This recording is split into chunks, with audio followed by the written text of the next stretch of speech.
Hi guys, sorry to interrupt your viewing, but please subscribe to the channel and like this video. Thank you.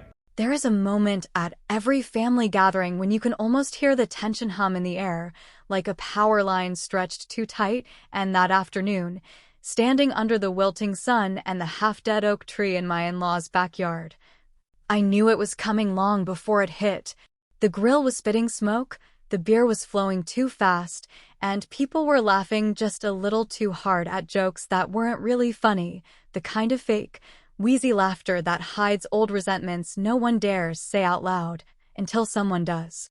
I was sitting next to my husband, Adam, when it happened, my paper plate sagging under a sad pile of coleslaw and overcooked ribs, just another wife in another chair pretending the sunburn on her back was the worst thing she had to deal with that day. Across the picnic table, Uncle Roger had been working himself up all afternoon, poking and prodding like he always did, his voice just a little louder than necessary. Laughing just a little too much at his own dumb stories about back when men were men and kids knew how to earn their way.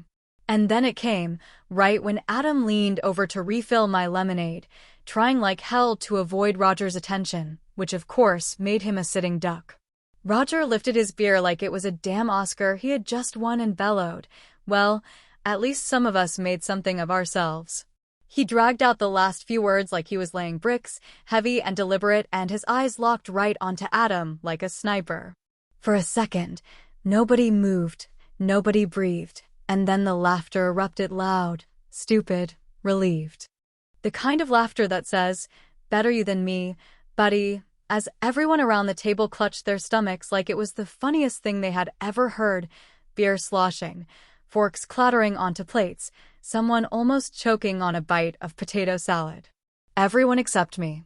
I sat there, watching my husband's face tighten like a fist, his knuckles whitening around the lemonade pitcher, the vein in his temple starting to pulse. Adam, who had spent the last decade bending over backward to keep this family happy, to keep the peace, was just going to take it. Again. Just like he always did. But I wasn't. Not this time. I set my plate down, nice and calm, wiped my hands on my shorts like a lady getting ready to give a Sunday school lecture, and pushed my chair back with a soft scrape that still managed to silence the laughter faster than a gunshot would have. All the eyes that had been mocking Adam a second ago snapped onto me, wide and uncertain now, because they all knew I was not the one you wanted standing up at your party if you valued your dignity. "That's funny," I said, my voice sweet as poison. "Because he's the reason you're not sitting in a 6x8 cell right now, Uncle Roger." The table froze. Plates midair. Forks halfway to mouths. A fly buzzed by, sounding like a helicopter in the stunned silence. Roger's grin faltered for just a fraction of a second, a tiny crack in the smirking facade he always wore like armor. "What the hell are you talking about, Ellie?" he said, but his voice wasn't nearly as loud anymore. Without answering, I reached under the table, pulled out my tote bag, and set it on the weather-worn planks like I was laying down a royal flush. I unzipped it slowly, just to make sure they all had time to panic a little more, and pulled out a thick bundle of old letters, yellowed, frayed at the edges, and tied together with a dirty shoelace, because that was the kind of man Roger was. The kind of man who trusted a damn shoelace to hold his life together. And yes, for those of you doing the math, it felt like we'd been married for 15 years, even though it had only been 10.5 decades. Funny how time stretches when you're sitting at a table full of people who would sell you out for a scratch-off ticket and a cold Budweiser. I held the letters up in one hand, letting them see the stack, and I swear to God, the sun seemed to dim for a second, the way their faces all turned the color of old oatmeal. I could see Adam's apple bob as he swallowed, his beer slipping from his fingers and soaking into the dirt at his feet. "You want to keep talking about who made what out of themselves?" I said, still smiling, because smiling is the most terrifying thing you can do when you're about to ruin someone's life. Or should I start reading? There was a long, hollow beat where even the flies stopped buzzing, and I could feel Adam's hand on my back, not pushing me to stop, not pulling me back, just there. Steady. Solid. And that's when I knew we were really doing this. No more secrets. No more pretending. No more saving Roger from himself. The whole backyard, the party, the family, all of it hung there on the edge of a knife, waiting to see which way I would swing it. And I had every intention of slicing it right down the middle. It is a strange thing, the way a memory can come roaring back at you, not like a gentle wave pulling at your ankles, but like a riptide that drags you under so fast you barely have time to breathe. As I stood there at the family barbecue, those letters heavy in my hand like a loaded gun, my mind yanked me back to a night nearly 10 years earlier, when everything we thought we knew about family got cracked wide open. Back then, Adam and I had been married only a few years, still young enough to believe that loyalty was a virtue you never questioned, that blood really did run thicker than water, and that when family called, you showed up no matter how bad the mess smelled. It was late on a sticky summer night, the kind where the air presses down on you like a wet blanket, when Roger showed up at our doorstep looking like hell had chewed him up and spit him out for a second round. He had not called ahead, had not warned us he was coming, just banged on the door like the house was on fire, and when Adam opened it, Roger stumbled inside reeking of stale sweat, cheap whiskey, and that desperate, sour smell people carry when they know they have truly and thoroughly screwed themselves. I can still see the panic in his eyes, the way his hands shook as he shoved a crumpled mess of papers into Adam's chest, mumbling about how he just needed a little help, how it was no big deal and nobody needed to know. It did not take long to piece together the truth, even through the slurred half-confessions and sudden outbursts of anger when Adam asked too many questions. Roger had been running a series of scams, small-time at first, selling busted appliances off the back of a truck, padding insurance claims, forging a few signatures here and there. But as greed does, it grew faster than his good sense could keep up, and pretty soon he was knee-deep in something a lot uglier. Investment fraud, stolen identities, unpaid debts that had been bought up by some very dangerous men who were not interested in second chances or polite reminders. Those letters were the paper trail, a sloppy but damning account of every dirty move he had made. There were bills with fake names, blackmail threats typed in shaky fonts, handwritten notes promising kickbacks in exchange for silence, even a few receipts that connected Roger to a shell company laundering money out of an old car wash on the bad side of town. It was the kind of mess that, if it ever saw daylight, would not just ruin him, it would bury him under a federal prison somewhere so deep they would forget to mark the exit. Adam knew it immediately. I saw it in his face, in the way he rubbed his hand over his jaw the way he always did when he was calculating odds he knew were bad. We should have called the cops that night. We should have let Roger rot in the hole he dug. But family has a way of twisting your instincts, poisoning your better judgment, and before I could even open my mouth to object, Adam was already promising to handle it. For months after that night, I lived with the constant dread that someone would knock on our door again, this time with a badge instead of a busted lip, but nothing happened. Roger laid low, Adam burned the most incriminating papers, or so I thought, and life, as it does, marched on with its fake smiles and forced Thanksgiving dinners. I told myself Adam had done the right thing, protecting his own flesh and blood, saving his family from public humiliation, but deep down, I hated that we had let a man like Roger escape the justice he deserved. Standing there now, the bundle of letters in my hands, I realized Adam had not burned everything. No, he had kept the worst of it, hidden away like a cursed talisman, maybe as a backup plan, maybe as a way to keep Roger in check, or maybe just because he knew someday we would need it.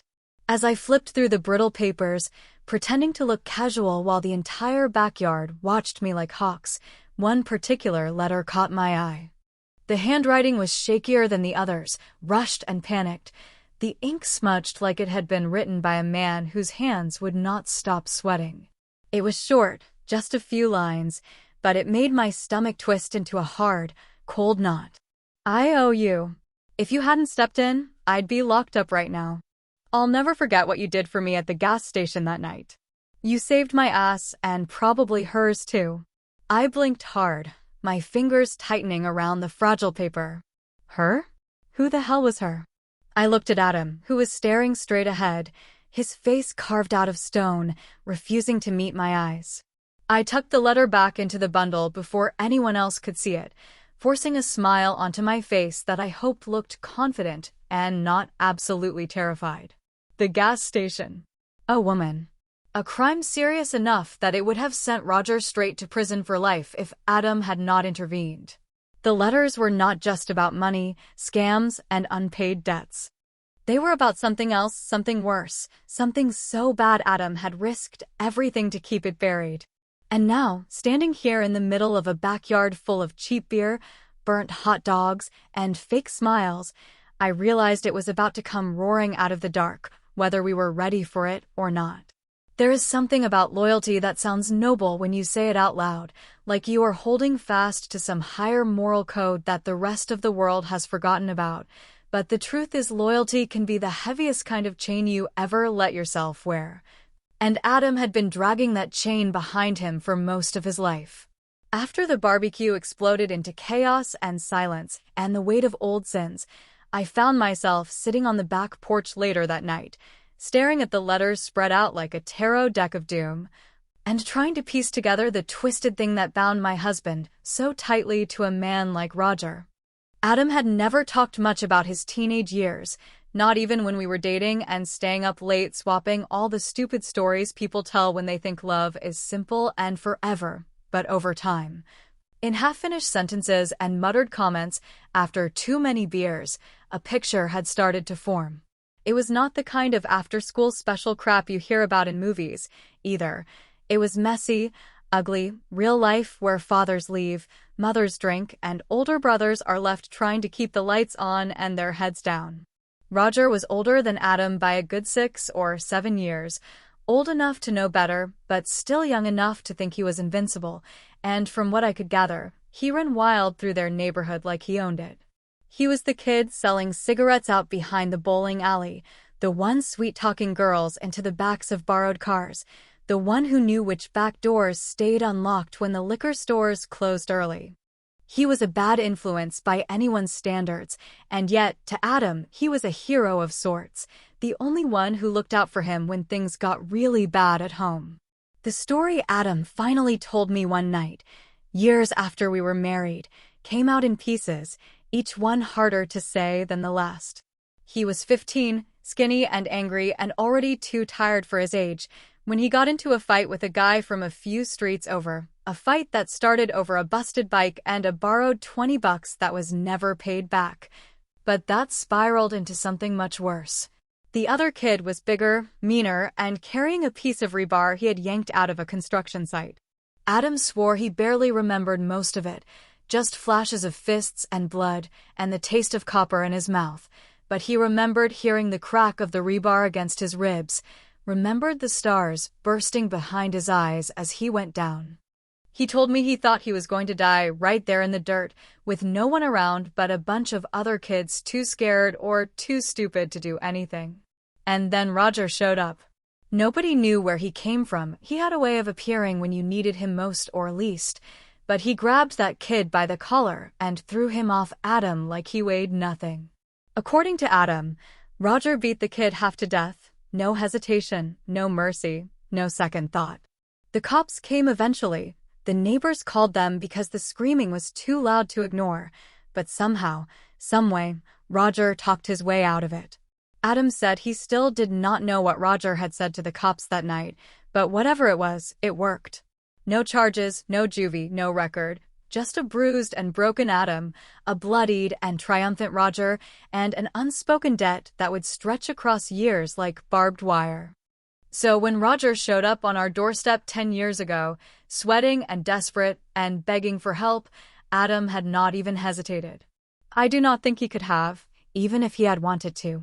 That kind of debt gets written into your bones, stitched into your skin so tight that no amount of reason or fear can undo it. He never told anyone. Not his mother, who still thought Roger was just a little misunderstood. Not his friends, who thought Adam's quiet loyalty was just part of his charm. Not even me, not until it was too late to do anything but carry the weight of it with him. Heavier every year it stayed hidden. And now, those letters threatened to tear open everything he had tried to bury. I sat there turning them over in my hands, feeling the brittle paper crackle under my fingers, wondering just how deep the rot went. Because it was not just about scams or bad debts, or even that night at the gas station. There was something worse lurking in the spaces between the words, something Adam had not been willing to tell me even when he finally confessed about Roger's crimes. As I sorted through the papers, a name caught my eye, scribbled in the margin of one of the more frantic letters, circled twice like the writer could not decide if it was a blessing or a curse. Carol. I said the name out loud, barely a whisper, and it felt wrong in my mouth, like a word you know you should not say. Adam was standing in the doorway, watching me, his face pale in the moonlight, his hands shoved deep into his pockets, like he was trying to hide the tremor in them. "There's more, isn't there?" I asked him, not really needing the answer. He nodded once, a tiny, broken movement that made my heart ache and my fists clench at the same time. And in that moment, I realized the letters were just the beginning. The real story, the one that could destroy everything we thought we knew about family, loyalty, and love, was still waiting in the shadows, wrapped around the name Carol like a noose. There are some names that carry a weight with them, a sort of invisible gravity that pulls at the edges of every conversation, every memory, every unspoken fear, and when I said Carol's name out loud that night on the back porch, I felt the world shift ever so slightly, like the ground beneath us was just a little less solid than it had been a second before. Adam flinched when I said it, a full-body shudder he could not hide no matter how hard he tried, and in that one miserable, helpless movement, I knew I had hit on something far darker than anything I had imagined up until then.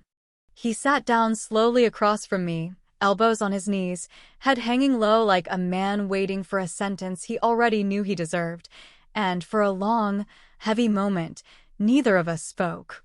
Letting the crickets and the far-off sound of a neighbor's television fill the silence, we were both too scared to break. Finally, after what felt like an entire lifetime, Adam looked up at me with those haunted eyes and said the words that would change everything. "Carol was Roger's girl back in the day," he started, his voice hoarse and small, like a kid confessing to a crime he still didn't quite understand. "They were together for a while when we were teenagers. She was different. Not like the other girls around here. Smarter. Tougher. She didn't take any of Roger's shit, and he loved her for it until the day he started hating her for the same damn reason." The story tumbled out in broken pieces, jagged and sharp and hard to hold onto. Roger and Carol had been inseparable for a time, the kind of wild, reckless love that burns too hot to last, but it all went bad faster than anyone expected. There were fights, loud and messy, with Carol showing up to school with bruises she would not explain, with Roger's knuckles bloody from walls he swore he punched by accident. Then, one night, Carol just disappeared. No warning. No goodbye. One day she was at the diner arguing with Roger over a milkshake, and the next she was gone, like a light switched off in the middle of a storm. The town whispered about it for a while, made up stories about how she must have run off to the city, chasing bigger dreams than a dirt road and a crummy job at the gas station could offer. Roger played the part of the broken-hearted fool perfectly, crying into his beers at the bar, swearing he didn't know where she went, and eventually, people stopped asking questions because they didn't want the answers bad enough. But Adam knew something more. He had been there that night, or at least close enough to smell the gasoline and hear the screech of tires on wet pavement. He said Roger had been drinking, more than usual, angrier than usual, and he was talking about Carol like she was something he owned that needed to be punished for daring to leave him.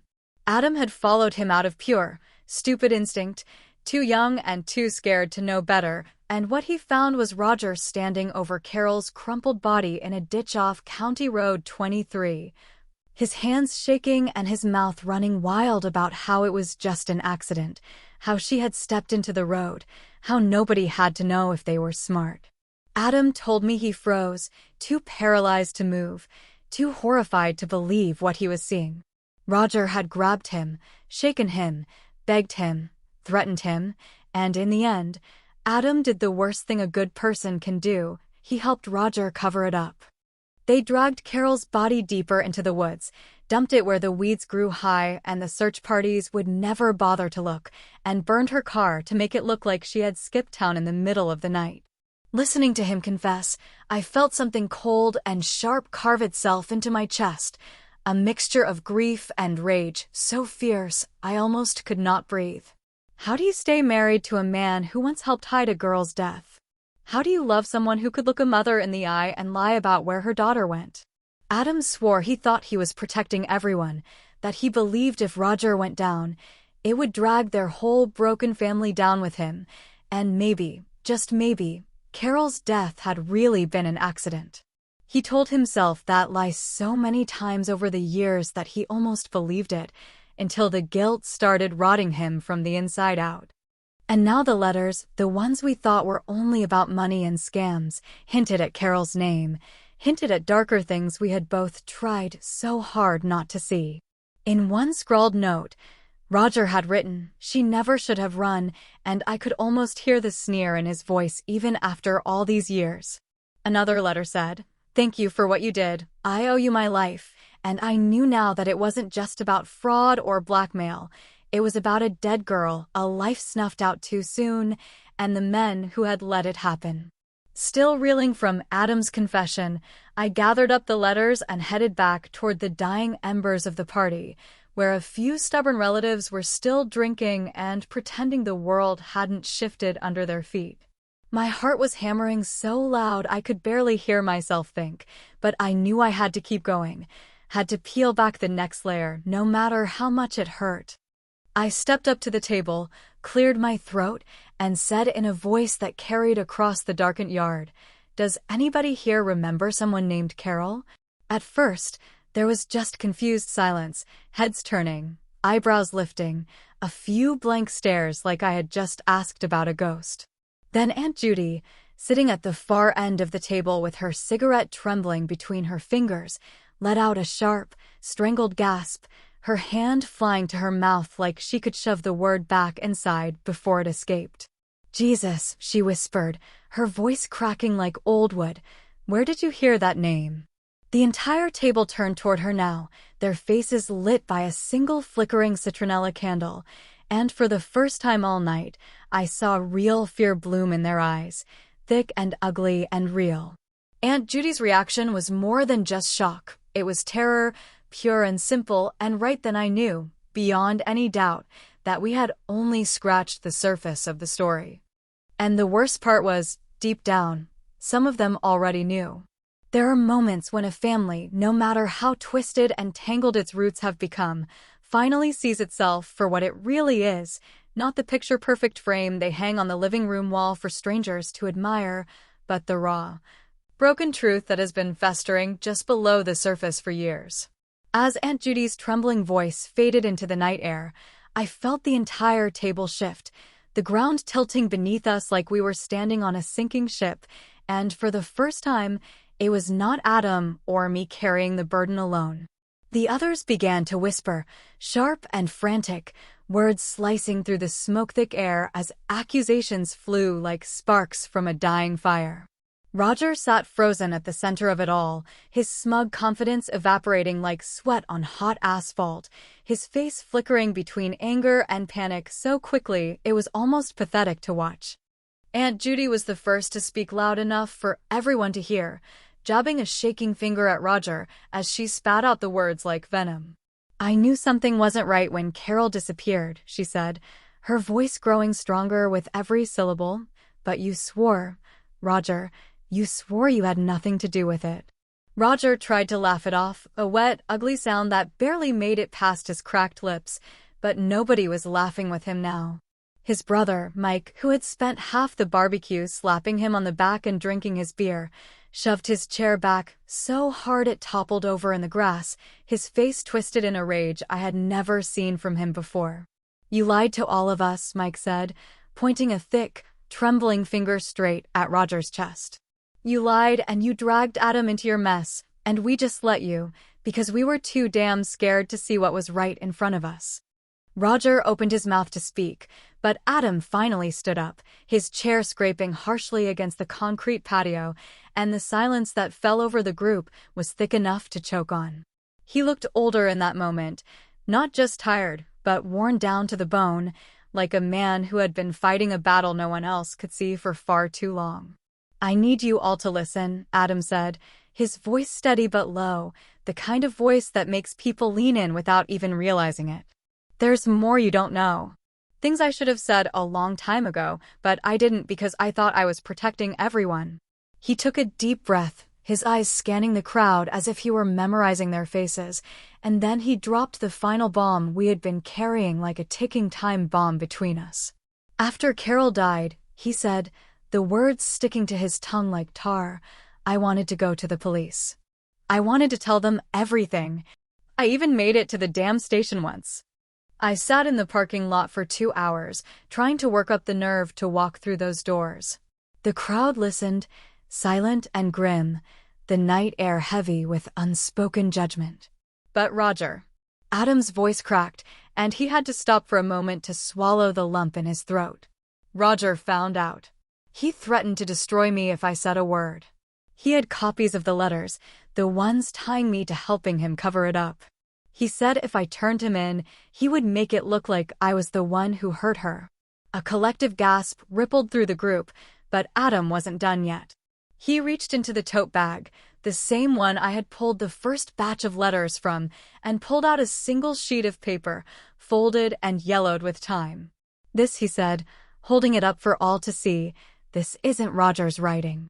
I stepped forward, my hands trembling slightly, and helped Adam unfold the letter, smoothing it out on the picnic table so everyone could see the ugly truth in black and white. It was Adam's handwriting, sloppier and younger, but unmistakably his. The letter was short, but it packed a punch that left the crowd reeling.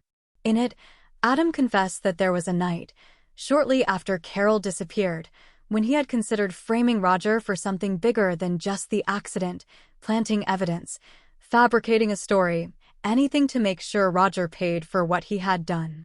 But in the end, he had not gone through with it. Fear, loyalty, guilt, call it what you will, had kept him silent, had kept him bound to a man who never deserved his mercy. There was a long, hollow pause as everyone absorbed what that meant. Adam was not just the victim of Roger's manipulation. He was a willing participant in a system of lies built on fear and misplaced loyalty. Was he innocent? Was he guilty? The answer hung there in the smoke and silence, slippery and impossible to pin down. Roger stood up suddenly, knocking his beer can onto the table, and without another word, he stormed off into the night, leaving behind nothing but the reek of sweat and cowardice. No one followed him. No one even called after him. We stood there for a long time, the family splintering in real time around us, people gathering their things, muttering excuses, avoiding each other's eyes like cowards do when the truth gets too loud to ignore. Finally, I turned to the ones who remained, Aunt Judy, Mike, a few others too stubborn or too stunned to leave, and I smiled, not a wide grin, not a cruel smirk, but a small, tired smile that said more than words ever could. "Family's complicated," I said, my voice light but sharp as glass, and then I walked away from the ruins of the barbecue, from the ruins of what we all used to pretend was something worth saving. Behind me, nobody spoke. Nobody moved. They just stood there, frozen in the wreckage of their own making, and for the first time in a long, long time, I felt free. But even as I walked into the night, into the unknown future Adam, and I would have to figure out together, I knew the story wasn't over. Not really. Because secrets like these have a way of finding their way back to the surface when you least expect them. And I had a feeling Roger wasn't finished with us yet. Not by a long shot.